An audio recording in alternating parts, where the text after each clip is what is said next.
Hello, everyone. Welcome to our 43rd episode of The Lunchroom. I'm so happy to be back and to be here with Sophie. Sophie, how are you?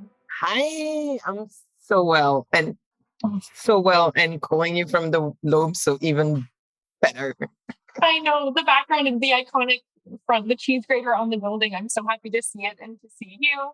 And I'm so happy to be here with all of you again for our first lunchroom after we had a little bit of a summer vacation.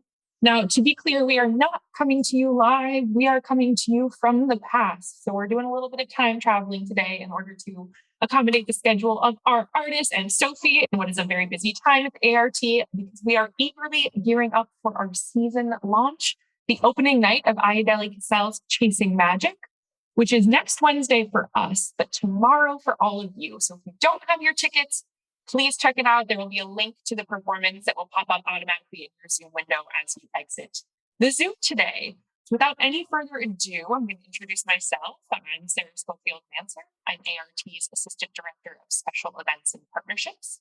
I use the she series of pronouns. I am a white woman with dark brown hair that's pulled up in a claw clip, which has become my favorite way to wear it.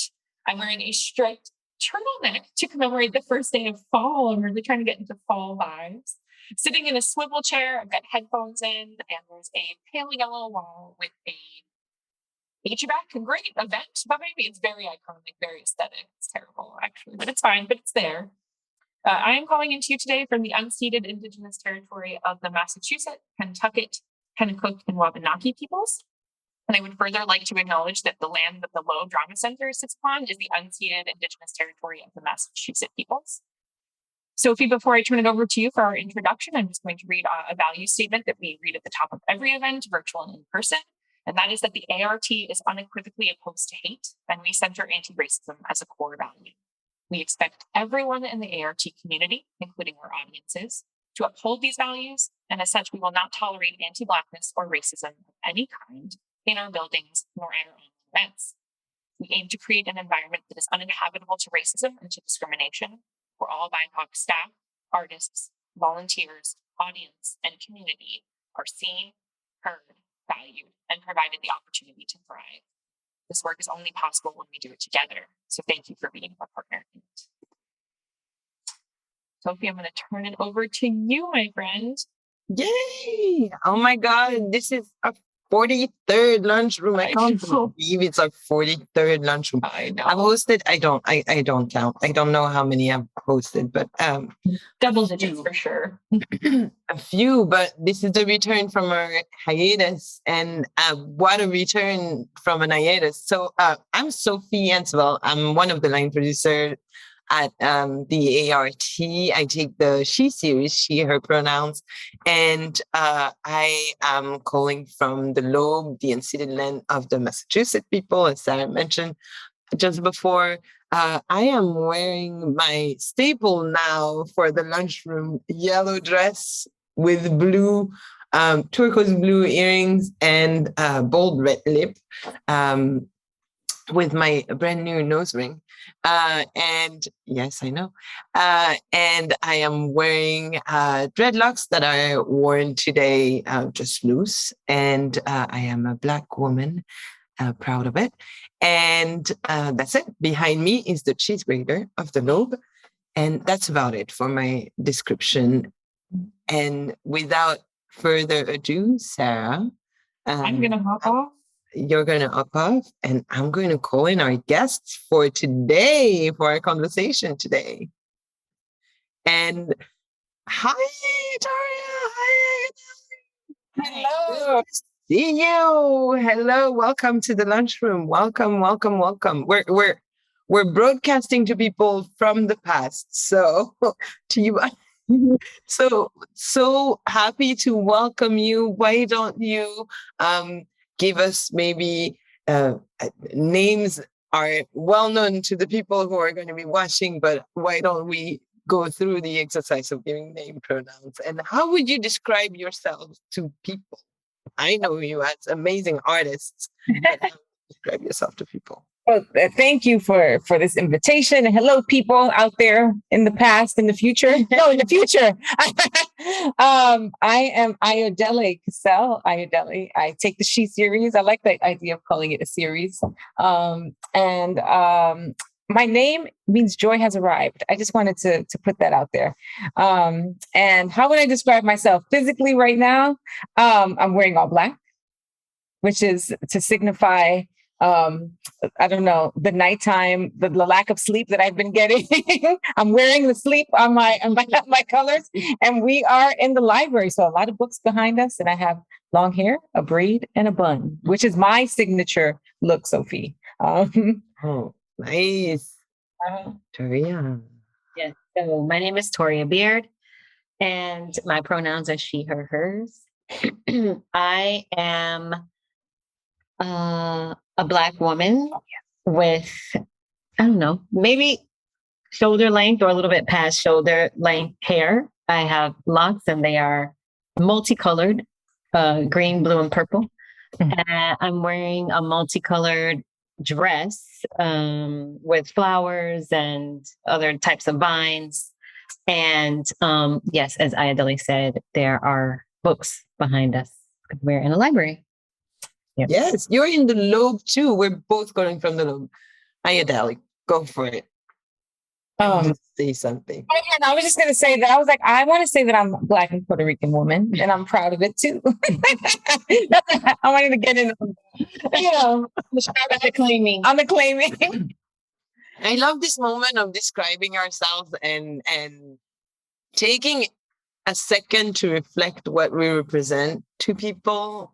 And I think it just tells so much about who we are and who people are, and like being a proud Black woman is like, it's nice to say it out loud and do that.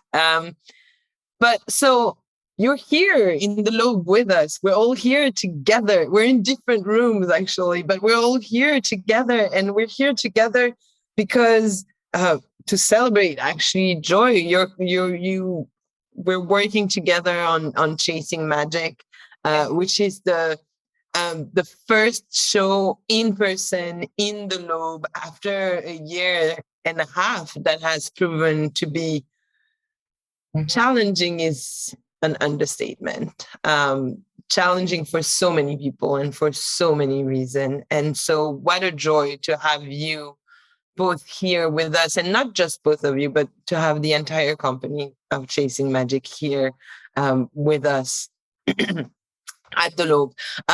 So we'll have plenty of occasion to talk about Chasing Magic, but maybe that's a good point to start our conversation, is to start off how you got, this is not the first time that Chasing Magic has been performed, and the genesis of creating this show is a beautiful story. So why don't you talk about how you came to create Chasing Magic and what it's based on and what value it's based on for you.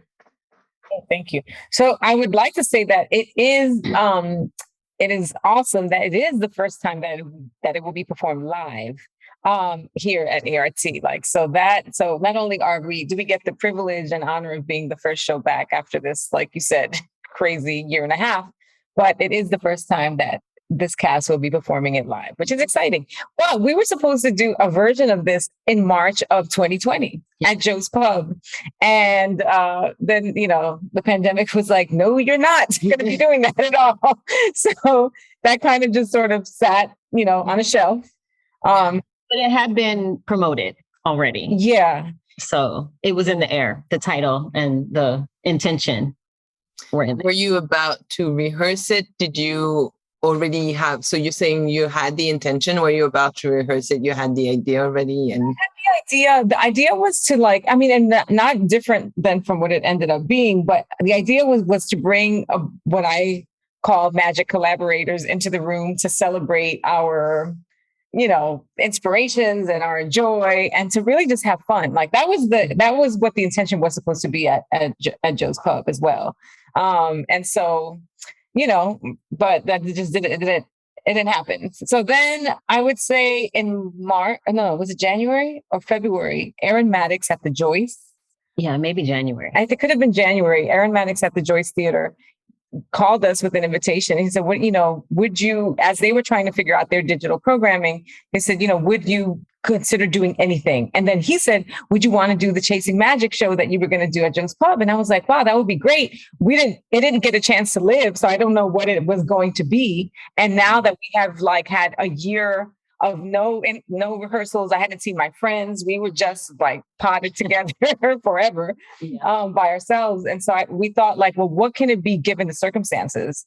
And that's when I sort of panicked. And then when I panicked, Toria says, "Don't panic. There's something we can do."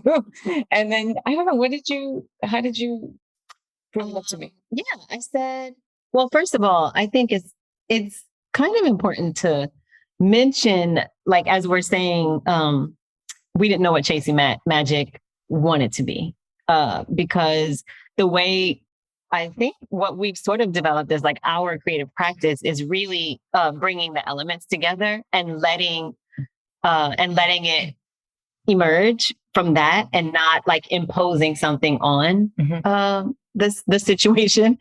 So it couldn't be exactly what we had in mind, because we were planning to have various people at Joe's Club, including young people. And at the time we started thinking about Chasing Magic, young people weren't able to be vaccinated yet. And also, with parents, and, it's just very different to ask a young person to do something during a pandemic. So we said, let's just bring people together. We had some things that Ayodele already had in her rep. And we had like a small handful of dancers, and we had worked with Kurt Solak previously.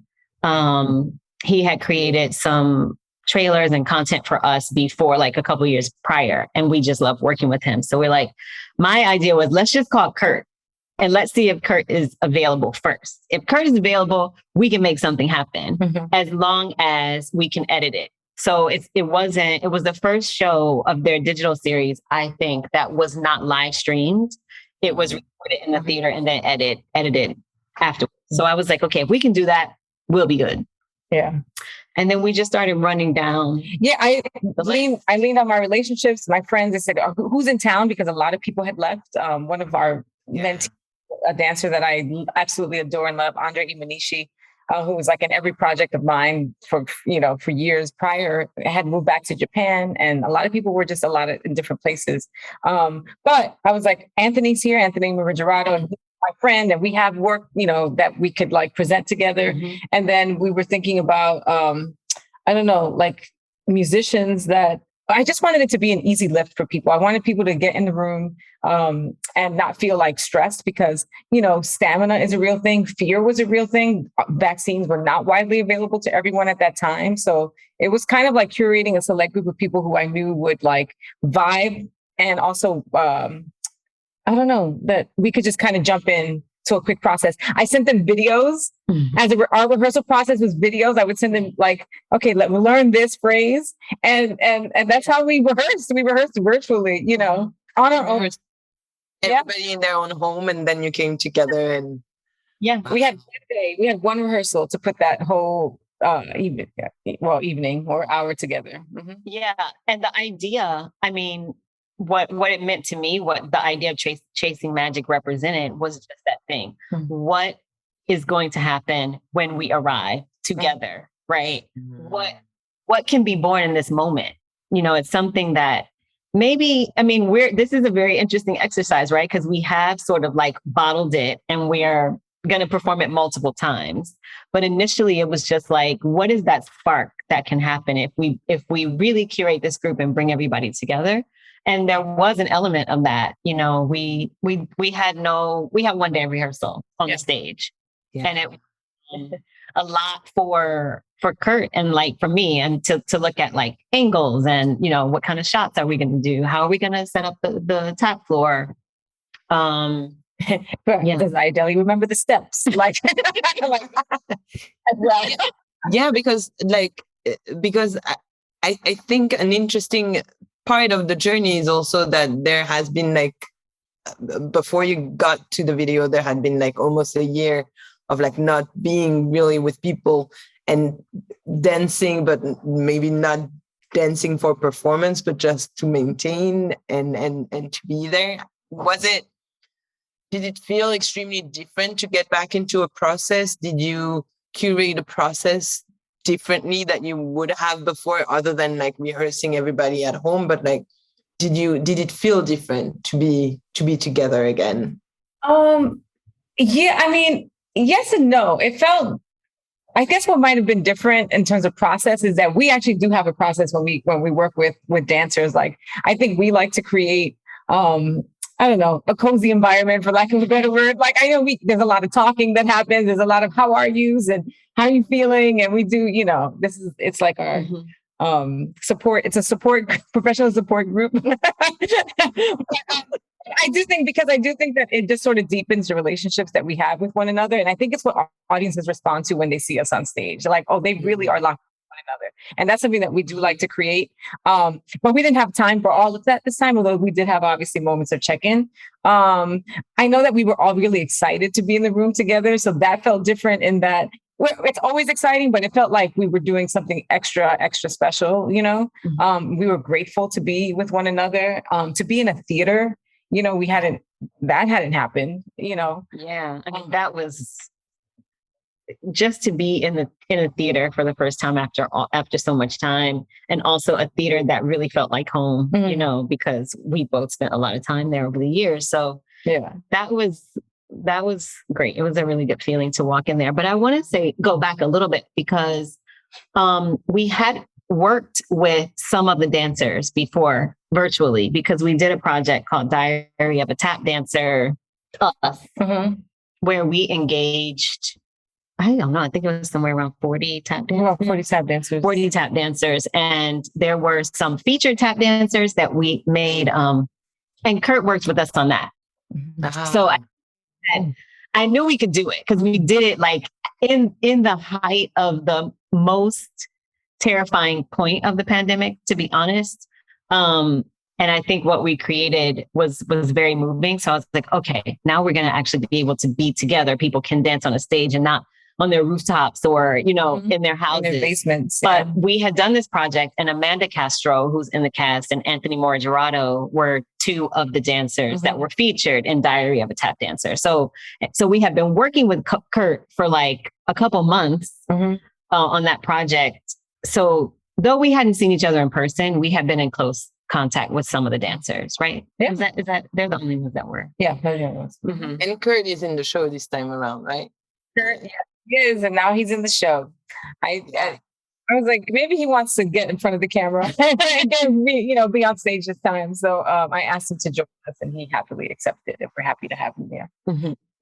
That's so amazing. And we've talked about the process, how it was when you recorded the movie, but now the reason why we're all here is that now we are in the room and you are rehearsing in the room. Do you feel that does that feel different? Are you bringing something different? You talked about stamina, Ayodele, and like the mental excitement, but the physical stamina of like rehearsing an entire show, adding transitions that you don't have to add when you're on video and things like that. Can you talk a little bit about like how this is evolving into something that is going to be on stage in front of people?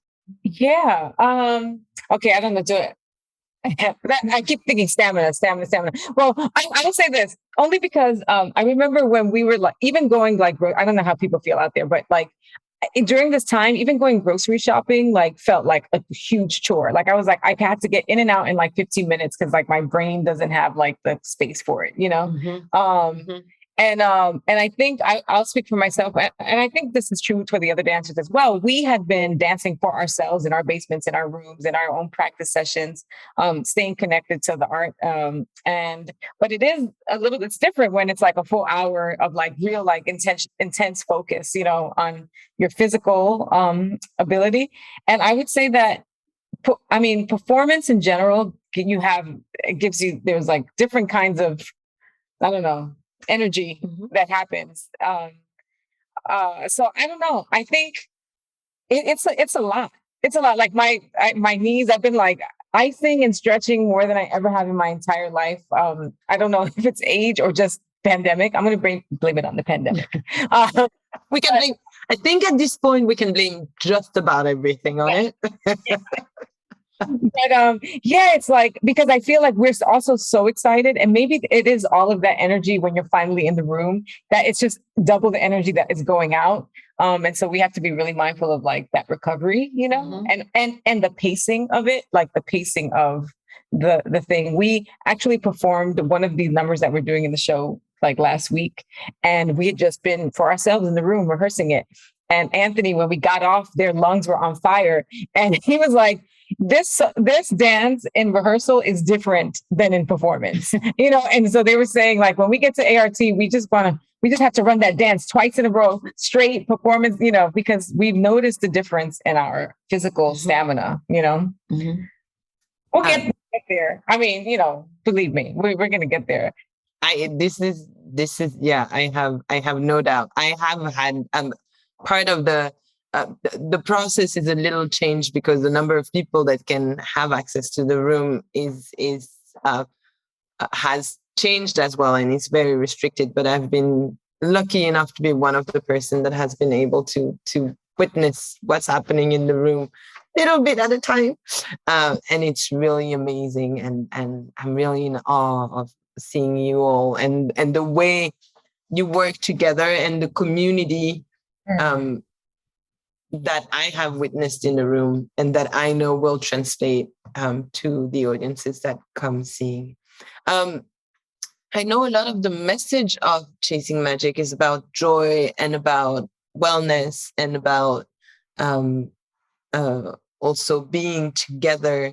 Do you feel that those messages have shifted or have shifted between the moment of doing the video and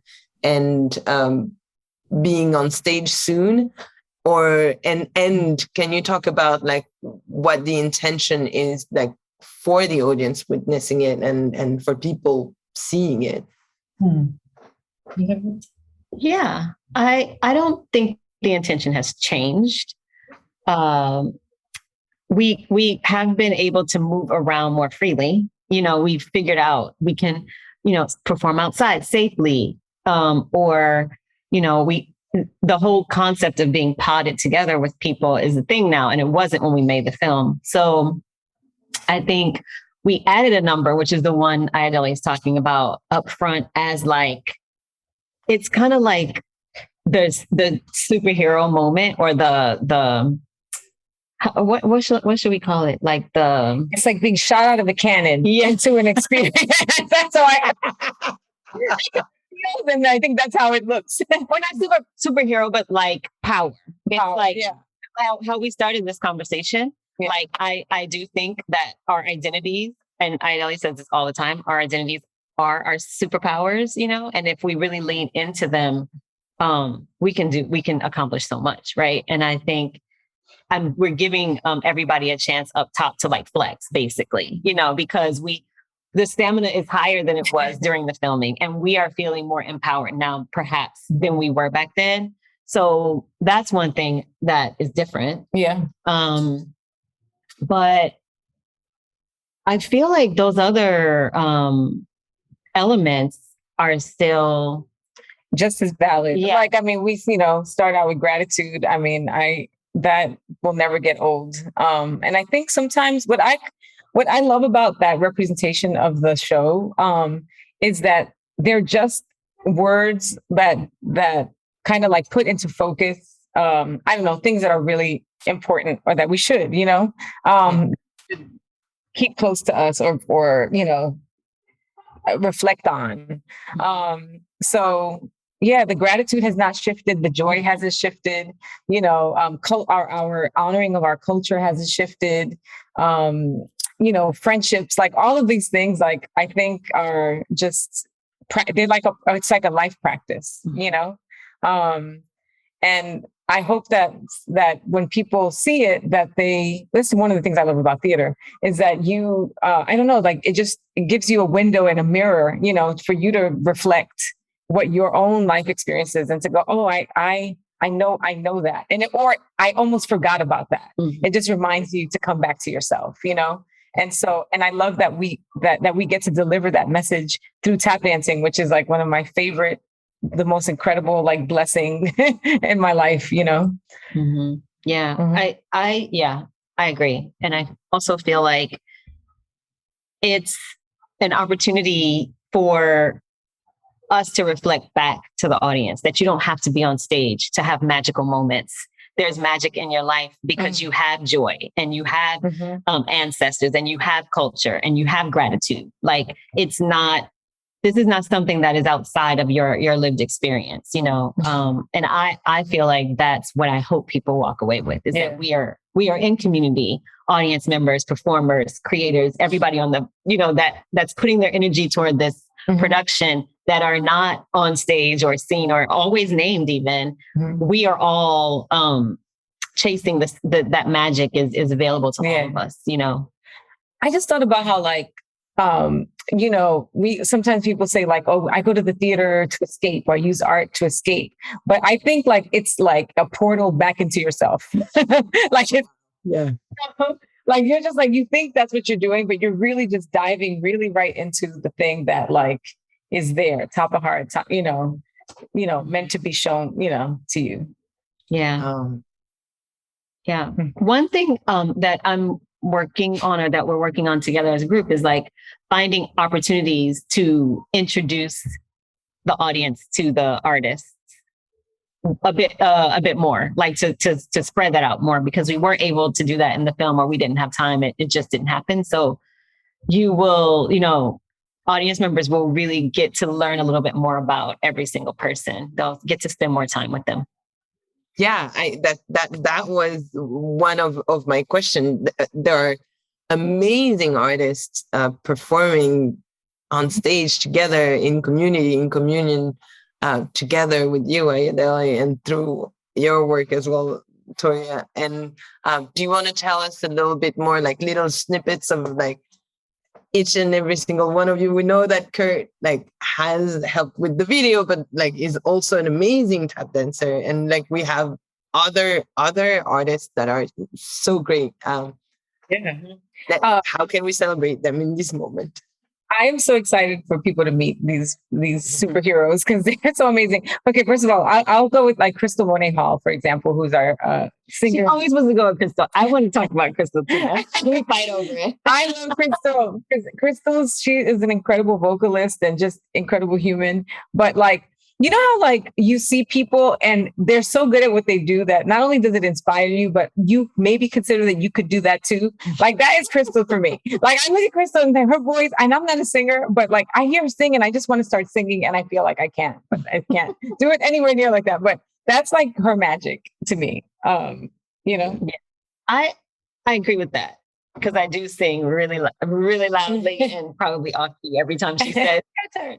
But I also, what I'm, I guess, drawn to as well as that is her, it's like there is a radical and unabashed authenticity and connection to humanity that she channels through her work, that I think is really sort of like an undercurrent of what this project represents. And I hope what the work is we always do, So, yes, I love Crystal. And then Arturo O'Farrell, who is like I don't even know what to call him other than like my long lost spiritual musical brother. I love him so much.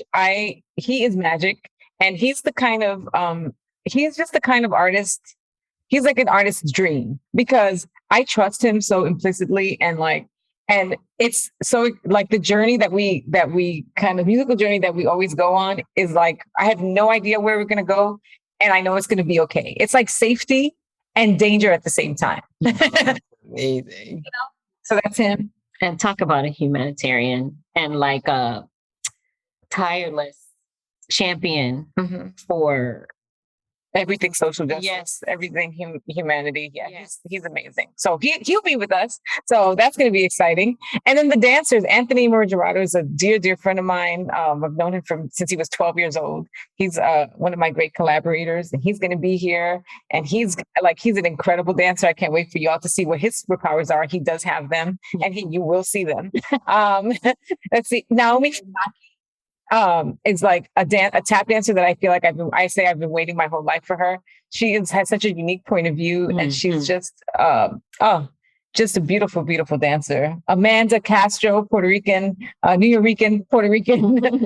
dancer who is so versatile and so talented. My gosh, yeah, like so open-hearted, and she's just, I don't know. There's a depth to her that is just really beautiful. And then John Manzari is a gorgeous dancer. I say gorgeous in every sense of the word. He's tall, he's beautiful to look at. He has great, just great feet. Great, he's fantastic. So yeah, he's like how should I say? In some ways, I feel like a wild card because he has this incredible access to dynamic energy and surprise. He's unafraid to take risks, big risks. So that's really exciting. What I love is that everyone is so involved and there's so much friendship and love for each other. And you were talking about Arturo's investment in like social justice and all the other subjects. I know that also both of you are very involved in education and are working with on many other projects that connect dancing with so much more and questions that are outside of that. Can you talk to us maybe a little bit about your involvement? I know the Broadway Foundation as well has projects coming up. I know that you're coming here, but many of the members of the group are either teaching classes or being invested with other people trying to share your talents and your gift and your magic with as many people as possible. Can you talk to us a little bit about how you're invested in those other subjects? Mm-hmm.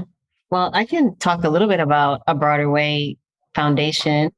The organization was founded by Idina Menzel, and who will be here later. Who will be here performing here, not too distant future. She's a great friend and collaborator of ours. 12 years ago, more than 12 years ago at this point, and I've been there for the whole time. I started out as one of the dance teachers, and it was just a summer camp. And over the years, with tons of support and input from many incredible artists, and my collaborator in that venture, Darren Biggert, we have developed something that I don't know, I think is incredible. It's a year-round program now, and it is really co-facilitated by the graduates of the program. We have, last year was the first year that we had counselors who were our original campers. And we're constantly in communication with and in collaboration with our young folks that are in the program. We've created our what we call a word graveyard, which is words that we encourage people not to use in association with our program. And we created that list in collaboration with our participants and our graduates. And speaking of graduates, because we wanted, it's a 4-year program at the least and an 8-year program at the most. And as our young folks started to graduate, we wanted to keep in touch with them. We wanted we asked them, what do you need? And to fulfill that need, we created a graduate program that Ayodele, I'm now the executive director, I should say that. So my role has changed a number of times, and I'm the executive director. And then Ayodele is the co-director of the graduate program. Right. So they come to me when they're about 14. I don't know if you said how old they are. Yeah, they're 10 years old when they come to the program. And so we see that 18 and beyond. And so they get to me when they're about 14, 15 years old. And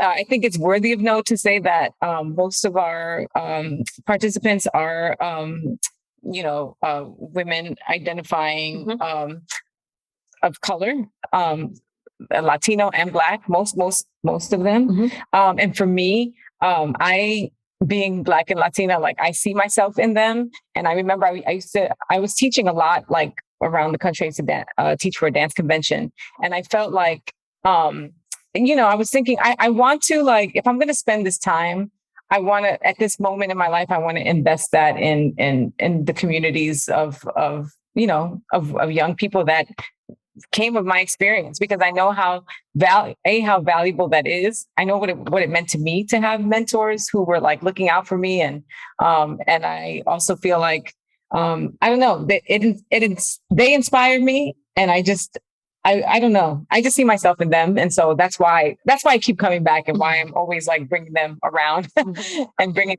my experiences. Yeah. Yeah. And to give a little bit more context. So basically, Broadway is a leadership program. And by leadership, there's a very broad definition of leadership, right? It's actual, leadership skills, the tenets of leadership as written in scholarly publications, but there's also being your own, leading yourself through the life that you want to live, and advocating for yourself, advocating for others, all of those things. And we have figured out a way to impart that information through the arts. So all of the classes have an artistic discipline attached, and we figure out, if you want to be able to really understand effective communication, we're going to couch that inside of theater or spoken word, or even songwriting. So, thinking about how to feel empowered, also thinking about how you communicate to others physically, like, and what to do with that, and all of the information that we are carrying in our bodies, and through dance, through choreography. And we find artists that, just not unlike Arturo O'Farrell, that are exceptional artists, but also have that deep connection and are really rooted in the idea that these things are not separate.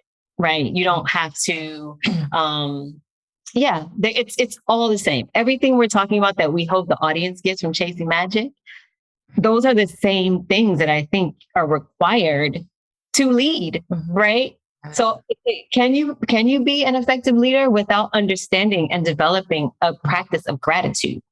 I don't know. Right. So it's a very circular, process, journey. And I will say, like, because I've had so many different roles, and I've interacted with the creative team specifically for a time, and then just with the young folks for a time, and now every single person, including donors, including other partners outside of the organization, I've come to learn that one of the greatest assets I have is my relationship with young people, because they've helped me become a better artist, become a better leader, become a better sister and daughter, like all of those things, right? To become more fearless, to really understand what is a practice, to have a practice, an integral practice. Because I think it's easy to say things, but then when you have to live it in front of people that you are teaching and leading, it's a very different thing. So if you see anything in my work that you connect to, I think I have a lot of those young folks to thank for it. Wow. Oh. What she said.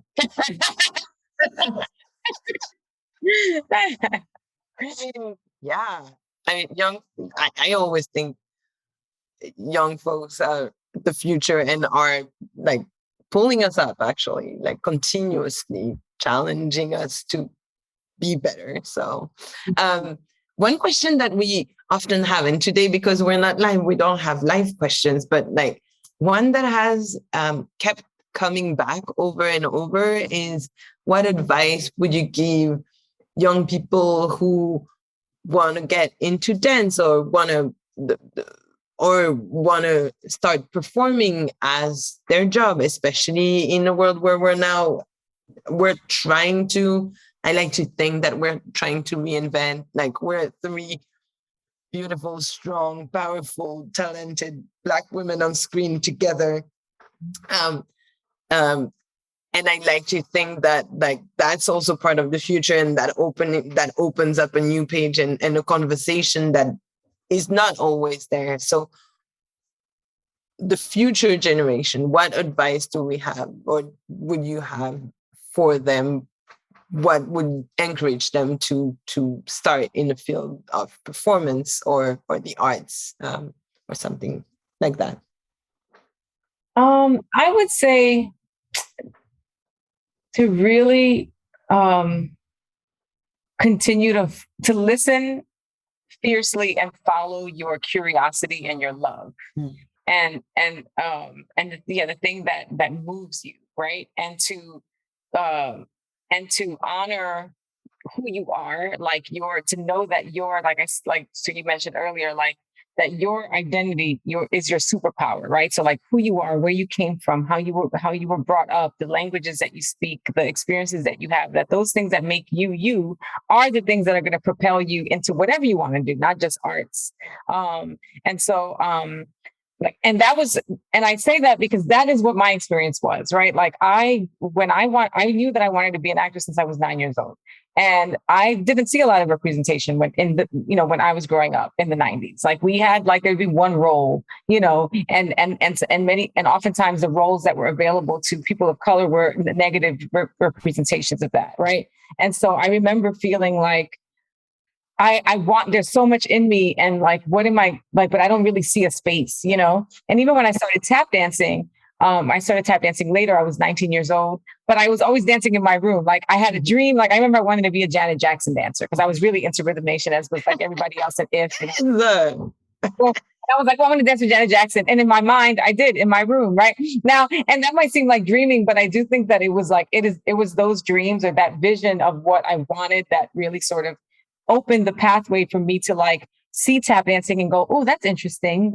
I'm really interested in that. And then to take the class, right? And then even when I started tap dancing, there weren't a lot of women who were doing it in the way that I really wanted to do it. It was mostly men. And rather than say, well, go somewhere else, I was like, no, I want to make a space for myself because I really want to do that. And so I kind of went forward unapologetically. And I say, oh, it's getting dark in here. Trying to turn the lights back on. But I was going to say that I think that it was me knowing you're going to get that. She's going to give you some light. But like, I feel like it was me being from the Bronx. So I had a fighting spirit in me, right? And that was like, oh, I'm not going to back down, right? And I am, even when there was no work, I created my own work that was rooted in my experience and my identity and my culture. And it was those things that I think not only did it open a path for me to learn more about myself and express myself, but it also allowed audiences in and gave them interest in wanting to know more about me, and I always hope that it then also encourages them to learn more about themselves, so that if they hear me go, like you said, I'm a proud Black woman, that they go like, I am a proud Japanese woman, a proud Mexican woman, a proud Italian woman, a proud, like, that allows people the space and it gives them the invitation to see themselves in that same empowered way, So that's my advice. My advice is be you. Mm-hmm. But it comes with all of that. Be you is not clear enough, I think, but it holds a lot. Mm-hmm. Yeah. I would just say connect to why you're doing it, why you're doing what you're doing, because you're going to have very different results. Like, say, if you're doing it for money, then the what becomes very different, right? If you're doing it because you feel like, as our dear friend and mentor Ronald K. Brown says, he started his company because one of his friends says, who's going to tell your grandmother's story? And when you see his company, you understand his why. Mm-hmm. So if you're doing it because you feel connected to the fact that as artists, we are the keepers of our cultural and ancestral legacies, then the what is going to be very different, right? That is a very important thing, I think, for young people to understand, because the way I see it, money comes and goes. Mm-hmm. So my journey hasn't been predicated on chasing the money, but it's real and you need it, right? And so that leads me to the next thing, which is like, I love the idea of like staying connected to your curiosity and stay connected to all of your talents. Mm-hmm. So if you want to become a dancer, become a dancer. But if you're also great at math or science or whatever it is, be great at that too, because that way you have the opportunity for multiple sources of income, and you don't have to change your artistic why or what to survive. Mm-hmm. I don't know if that makes sense, but such a great advice. Where I think everybody is multifaceted and has many talents that are usually more than a single one, or the one that they will be recognized for first, or anything like that. So that's such a great advice. Taking a full left turn, can we talk about the stamp? With I forgot it again. The stamp. Yes, can we talk about the stamp? I can't forget. I am a stamp. My image is on a stamp, and I'm so proud of that, because generally, to be on a stamp, you have to be not alive. But because they're honoring, the U.S. Postal Service had the great idea to honor the art form of tap dancing, I get to be a representative of this thing that, like I said before, I initially didn't know if I could do, and have dedicated the majority of my life to at this point. And to be able to like represent that on that level is like incredible. So yes, please buy the stamps, the tap dance series stamps. Send me on tour. Put me on an envelope somewhere. And yeah, it's awesome. I love it. Oh my God, that's so exciting. I remember that we had a conversation the day the stamp came out, and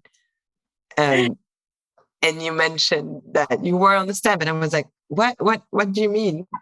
But this is so exciting. And yes, this is, it feels weird to say it like that, but